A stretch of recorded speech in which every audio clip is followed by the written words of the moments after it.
Latest update. New asylum rule in Brandenburg, Germany. I believe most of you might have heard this news. If you haven't, stay tuned and watch this video. Like you guys know, I don't always come here to joke. I always come here to bring information about what is happening in Germany. My good friend, is it your first time of seeing my face or coming across this platform? Oh, I welcome you with a warm hug. Do us this favor that costs you nothing. Like this video, subscribe to this platform, share this video, drop your comment constructively. And to you, my returning subscribers, all of you that watch, share, comment. Oh, you guys are darling. I appreciate each and every one of you. I don't take your support for granted. Stay tuned to this video. You are going to watch series updates about what is happening in Germany, the changes, and you know how we roll it. So let me put this disclaimer. I am not here to mislead you. I am not here to deceive you, but rather I am here to inform, educate. I do not work in immigration. In fact, I don't know the road to immigration office. So if you need information about traveling or what have you, please visit the immigration office. Like I read in the comment section, somebody asked that he is willing to work in Germany. That what can he do? Like I said, I do not work in immigration, but I can make research and find out how I can help you with just information. But if you want the accurate information, my brother or sister, please visit the immigration office. I hope I am well understood. So in Brandenburg here in Germany, they are bringing up new asylum rule. Why? I always say this, that whenever you see the system changing, there must be something that led to that change. In my language, they said, you will not understand this. They said, it is something that made the coconium to shout, laugh. Yes, I want you to laugh. So they discover that a lot of people, when they come to a particular city or state to seek for asylum, they will film, they will disappear. They will send them a letter, they will not reply to the letter, they will have appointment, they will not go for the appointment, they are invisible. But when it comes to kudi, they will be collecting kudi. So now they said, if you apply for a political asylum in any state in Germany, you miss appointment, they send you letter, you do not reply, they are going to cancel your asylum automatically. You know, normally the asylum cancellation takes long, but they say because of this, the people are abusing the system. That is why they want to bring out this new rule. It's not yet official that if you seek for asylum, you must be there.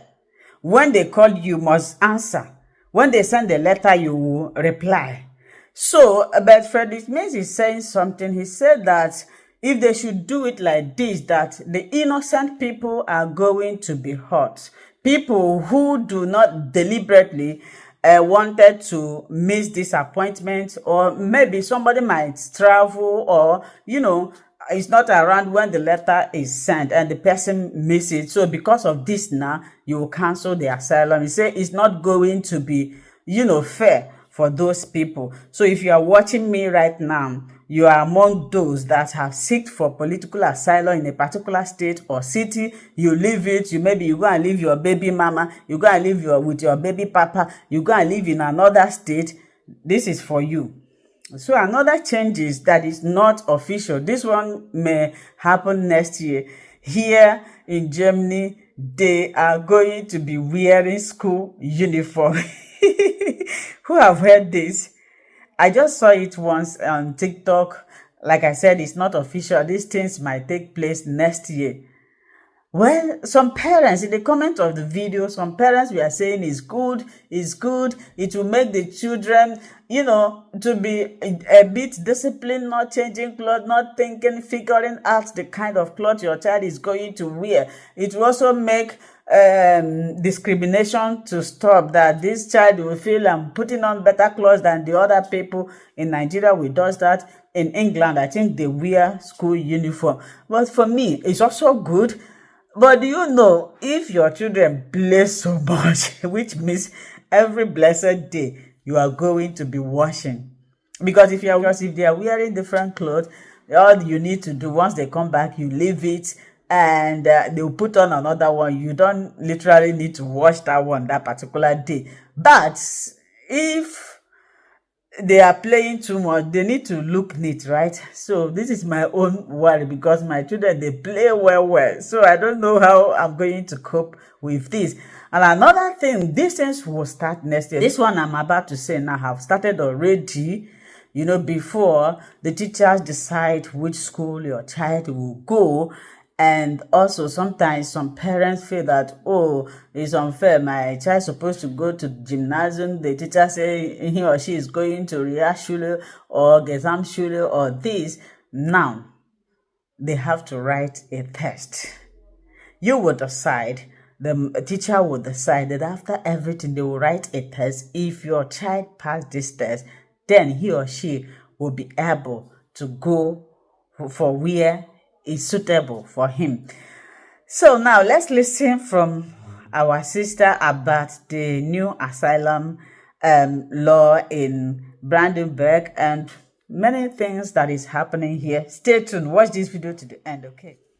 Did you know that in Brandenburg, there's been a new plan that you could lose your asylum just for disappearing? No court, no letter, just gone. Let me explain what's happening. Now, Brandenburg new Interior Minister, René Wilke, want a big change.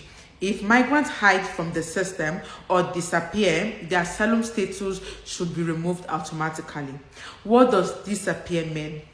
Now, this is for people who don't show up to appointment, change address without informing, cannot be reached by the Ausländer Behörde, Foreigners Office.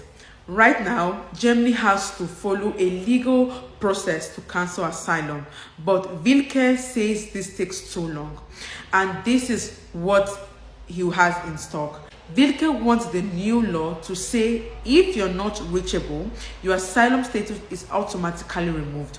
No waiting, no more extra hearing. Why is this happening, you may ask? He says too many people are abusing the system. This new rule will make the process faster and stricter. But critics worry it could hurt innocent people who simply missed a letter or moved. What do you think? Do you think this is fair, or do you think this is too harsh? Latest update in Germany, Brandenburg's interior minister want to start revoking asylum for migrants who have disappeared. Those migrants that will apply for asylum in Brandenburg, and they will not hear anything from them until after 1 year or 2 years. So this man is the head of this initiative to revoke asylum for these migrants that have disappeared. Like migrants, where they ask the workers or citizens, where is this particular person that have applied for asylum? The person will say, I have not heard anything. We gave him or her appointment and we have not heard anything from him or her for over 3 or 6 months. So this man wants to start revoking that asylum. So if you applied for asylum in Brandenburgs in the future, and you are planning to go missing, to go to another state, to go to stay with your any of your relatives or your friends, and you just want to forget things about Brandenburg, maybe only when you like or you feel you can come back to Brandenburg and continue your asylum. So in the future, it is not going to work in this city. So you have to take note of this city, Brandenburg. Their interior minister is already working on it, on migrants that have gone missing. They have not heard anything from him or her. If you come back to Brandenburg, they will cancel your asylum. They will revoke your asylum, which means you are no longer an asylum seeker in Brandenburg. I did not see the reason why someone will leave his or her country, travel to a foreign land. For example, those who are coming from Africa, coming to Europe, other part of the world, the Europe world. Instead of you to focus on what bring you to that land, Meanwhile, you may not come with genuine visa, or you come with genuine visa.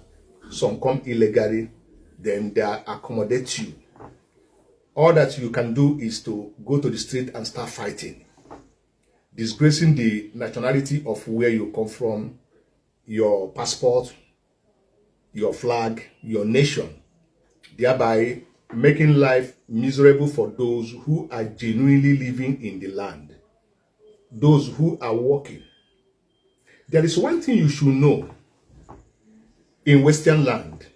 Integration is part of the main thing that make you to be accepted in the Western land. Most of the times, what make them, sometimes the foreigners think that the owners of the land are racist, that they hate you, is one is your character, the way you organize yourself, the way your lifestyle. When you are brutal, when you are aggressive, both in your speaking and in your acting, they are seeing you as a threat. They are seeing you as a terror. They are seeing you as someone they cannot be able to live, in partner with. That is why most of the times in your workplace, you as a foreigner, they find it so difficult for them to accommodate you. By so doing, you will think that they hate you. They don't hate you, but your character hates you. Your behavior is what hates you. How can you explain that someone come in a street that is always peaceful and start fighting and breaking bottles, go in a party, start fighting and start making noise, something that was not integrated in their law, or it was in their law, but the chapter of that law have not been implemented? Then you want to be the person that they will use to implement that law. And when they implement that law and read that law, other people will say that these people are too harsh. Is this simple thing that these people do that will make them to act like this? No, it is not. Because the reason why there is sanity and where there is order in Western land is because they respect their law. In African countries, many African countries are not respecting their law. They are not obeying. They are not law-abiding citizens. That is why the country sees that nothing is working. The reason why you don't experience those things in Europe, those things in Europe, is because they are afraid of law, because they already grow up and the message that their parents pass to them is that you don't do this, you don't fight in public, you don't bully person, you don't do this, you don't do that. But whereby that which they have inculcated into them that you don't do, they see foreigners come into their land and try to introduce this into their system, they will not accept it. So sometimes they use that thing to grow hatred on those who are living, especially if you are not, legalized. If you didn't have documents, you didn't have the state to live in that land, it became a problem. You just giving an opportunity for them to systemize you, accept you as an asylum seeker in their land, giving you a kind of stay. It's just a privilege. It's not your right. It's not a right. So they also have the right to take that thing away from you and take you back home. There's nothing anyone can do about it. No matter how you prove, try to say that I know my right. There's no right here, because you are violating what they have set as a standard for their country. So I will advise those of you who are coming into another man's land, and all you decided to do is to break their law, fighting, even in the workplace where you are working, those who have the documents to work, you go that place, you start insulting everybody, you start creating enmity, or because you feel that you as a foreigner, because you are a colored person, you are a black or brown, whatever color you feel, you think that they hate you. They don't hate you. Most times, our aggressive method, our aggressive system, mood, always create that impression in us that these people hate us, that they are racist. Yeah, there are racists everywhere. Even in our own country, we also have racists among ourselves. But when we come to people's land, we must first of all know the language, especially those who are living in a country that is not speaking English. If you don't know the language, you see that they hate you because whatever they speak, you do not understand the language. That is why they encourage you to integrate into the system, go their school, learn their society, the way they live and the way they behave. If it's a country that is shouting, you know that they are not shouting. When you are speaking, you speak with calmness. Once you cannot be able to do this thing, you begin to find out that you will be having problem with them, having issues with them, both in your workplace, both inside the tram, inside the bus. Many foreigners are not buying tickets. You know, there's a lot of issues that we need to put in place so that we can able to maintain our dignity, able to maintain our prestige in a foreign land that we are living. So I advise, let us respect the rule of the law. If we cannot respect it in our country, you come to another man's land, please drop those things that you inherited from your country and live the way the society where you are living want it to be, so that everybody will live in peace. I think my message will go a little way to help those of us who leave our continent to come to Western world to reside, so that we will live with peace with the owners of the land. It will go a long way. Let us stop all these things that we are doing and respect ourselves. Thank you very much, and God bless you for giving me your listening ear. Thank you for watching this video, and I believe you learned one or two things.